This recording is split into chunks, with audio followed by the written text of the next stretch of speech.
इसलिए मैं चंद मसाइल पेश करके उसका हल पेश करने की सआदत हासिल करना चाहता हूं। मैं समझता हूं यहां जितने लोग बैठे हैं हजारों की तादाद में कम या ज्यादा सबके मसाइल हैं।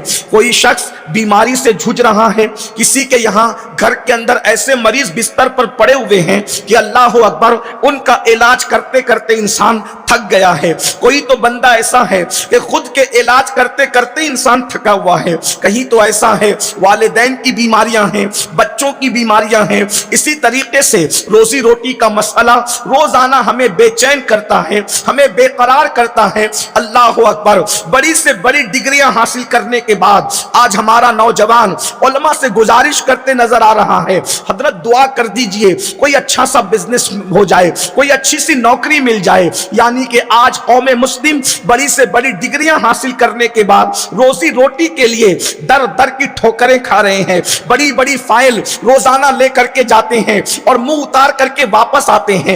एक तरफ तो बीमारियों ने तोड़ दिया, एक तरफ तो अल्लाह अकबर रोजी रोटी के मसाइल है, एक तरफ तो औलाद का न होना, यह भी बहुत बड़ा मसला है। और जिनको औलाद है, औलाद बागी है, औलाद बगावत कर रही है। औलाद जिनको नहीं है वो तो इसलिए आंसू बहा रहे हैं कि अल्लाह ने औलाद नहीं दी है, और जिनको औलाद है वो मोटे मोटे आंसुओं से यूं रो रहे हैं अगर ये ना होते तो अच्छा होता। अल्लाह अकबर, यहां तक माँ बाप कहते हैं अगर पैदा होके मर जाते तो अच्छा होता। ये सूरत हाल है।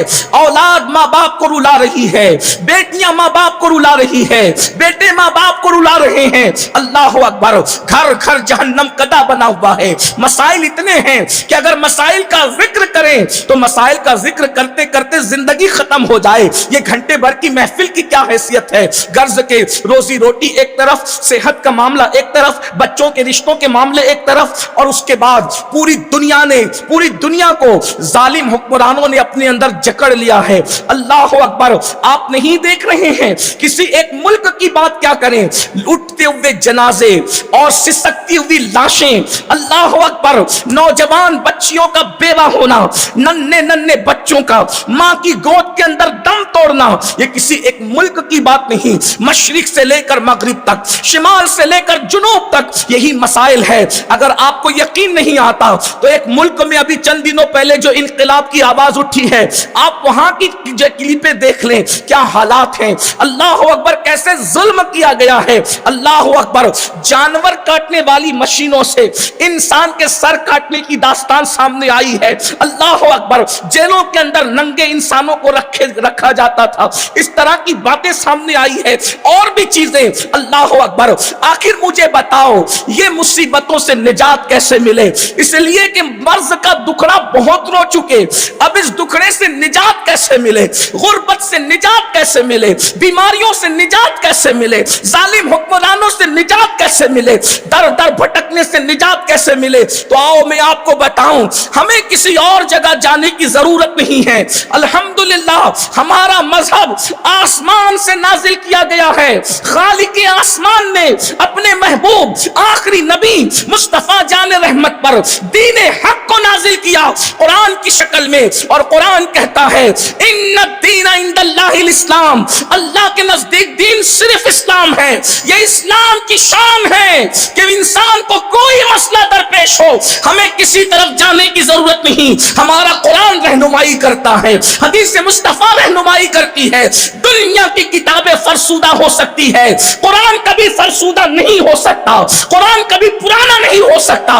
कुरान की तालीम हर वक्त नहीं है, हर जमाने में नहीं है, हर दौर में नहीं है, हर असर में नहीं है। अल्लाह अकबर, मसाइल कितने ही हो, कुरान उसका जवाब और हल पेश करता नजर आता है। अब मुझे बताओ इन सारी चीजों का इलाज क्या है। तो कुरान में मेरा अल्लाह इरशाद फरमाता है, अगर वाकई मसाइल का हल चाहते हो और संजीदा हो अपने मसाइल के हल के लिए, तो कुरान कहता है वमा असाबकुम मिन मुसीबतिन फबिमा कसबत अयदीकुम, कि तुम पर जो भी मुसीबत आती है वो तुम्हारे बुरे अमाल की वजह से है, वो तुम्हारे गुनाहों की वजह से है। कौन कह रहा है? अल्लाह की किताब कह रही है, कुरान मुकद्दस کہہ رہا ہے اللہ اکبر. ذرا غور تو فرمائے, جو مصیبت آئے, جو مصیبت تم پر آئے وہ تمہارے گناہوں کی وجہ سے ہے. جب یہ آیہ کریمہ نازل ہوئی تو اللہ اکبر, اس آیہ کریمہ کی تفسیر کرتے ہوئے اللہ کے پیارے حبیب عالم ما کانا وما یکون مصطفیٰ جان رحمت صلی اللہ علیہ وآلہ وسلم نے صحابہ سے جو بیان فرمایا, اب ذرا توجہ سے سننا. میری قوم کے جوانوں, اپنے مسائل کا حل سیاسی لیڈروں کے دروازوں پر نہیں ہے, اپنے مسائل کا حل صرف ورد و وظائف میں نہیں ہے. میں اہل سنت کے اسٹیج سے درجنوں مفتیان کرام کی موجودگی میں بڑی ذمہ داری کے ساتھ عرض کر رہا ہوں, صرف ورد و وظائف میں اپنے مسائل کا حل نہیں ہے, صرف تعویذات میں اپنے مسائل کا حل نہیں ہے, صرف جذباتی نعروں میں مسائل کا حل نہیں ہے. قرآن نے حل پیش کیا ہے, وما اصابکم من مصیبت فبما کسبت ایدیکم, تم پر جو مصیبت آتی ہے وہ تمہارے گناہوں کی وجہ سے, وہ تمہارے جرائم کی وجہ سے. اللہ کے رسول صلی اللہ علیہ وآلہ وسلم اس کی تشریح کرتے ہوئے, اس کی تفسیر کرتے ہوئے بیان فرماتے ہیں. آقا ارشاد فرماتے ہیں تمہارے بدن میں جو کھجلی ہوتی ہے, تمہارا جو بدن کھجاتا ہے وہ بھی گناہ کی وجہ سے کھجاتا ہے. تمہاری آنکھیں جو پھڑکتی ہے, آپ عام طور پر ہمارے علاقے کے اندر لوگ کہتے ہیں دائیں آنکھ پھڑکے گی تو خوشی ملے گی, بائیں آنکھ پھڑکے گا تو غم ملے گا. یاد رکھنا, آنکھوں کا پھڑکنا خوشی اور غم سے تعلق نہیں رکھتا.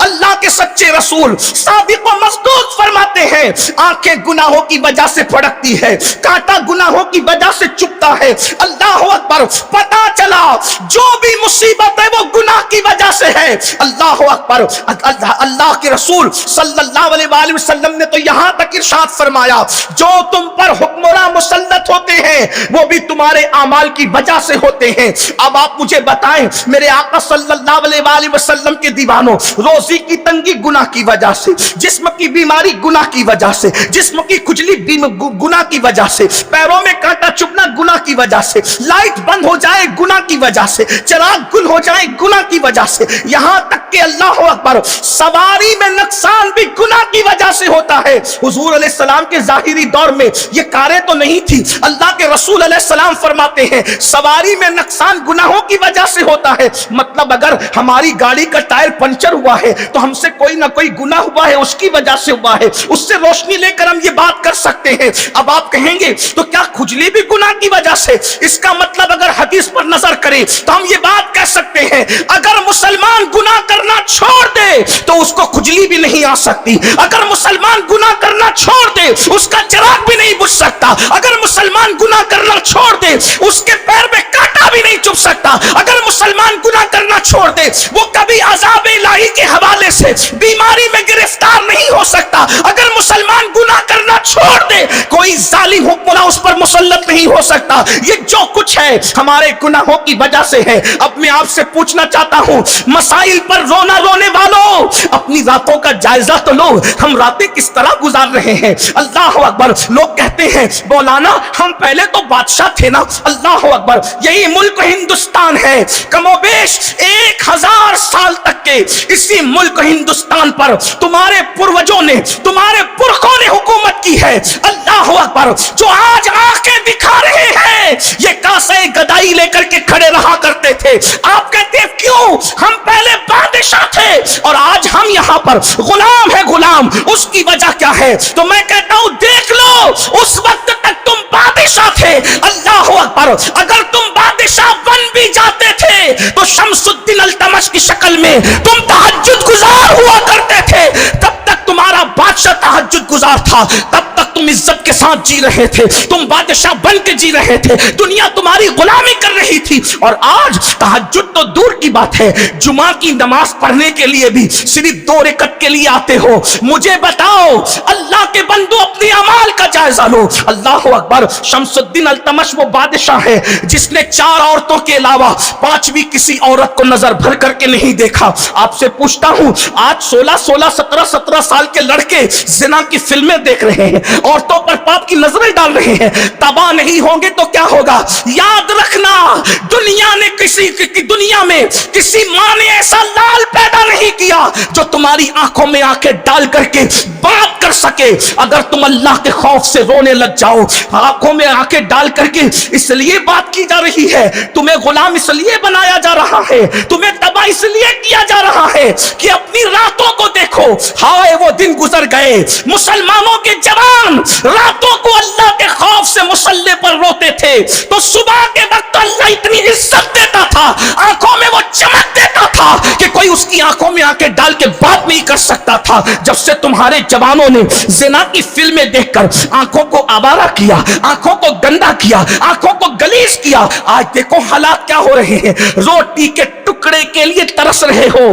कल तक तुम दुनिया को पाला करते थे, जब तक गुनाह से बचा करते थे, आज तुम लोगों के टुकड़ों पे पलने की बात कर रहे हो। याद रखना, जब तक गुनाह करते रहोगे, बेचैनियां बेकरारियां तुम्हारे दरवाजों पे दस्तक देती रहेगी।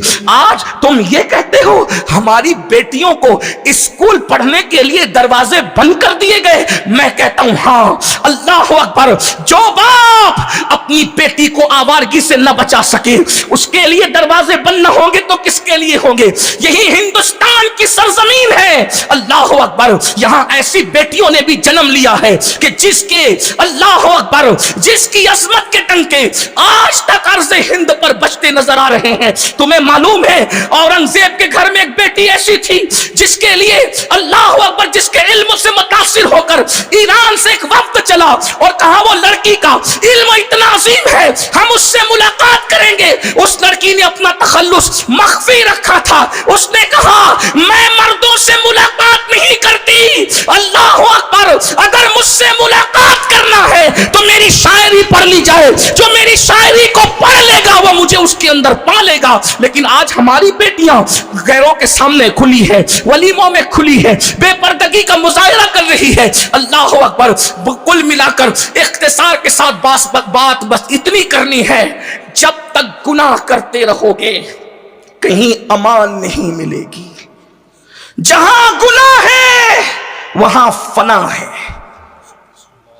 आज कहते हो सुकून नहीं, गुनाह। आज कहते हो रोजी रोटी में तंगी, गुनाह। आज कहते हो बेकरारी, गुनाह। आज कहते हो बच्चियों को अच्छे रिश्ते नहीं आते, मैंने कहा गुनाह। अगर मेरी बात पर यकीन नहीं आता, कम से कम अपने नबी की बात पर तो यकीन कर लो। कब तक गुनाह करते रहोगे? और कौन कौन से गुनाह कर रहे हो, अपने आप में डूब कर देखो।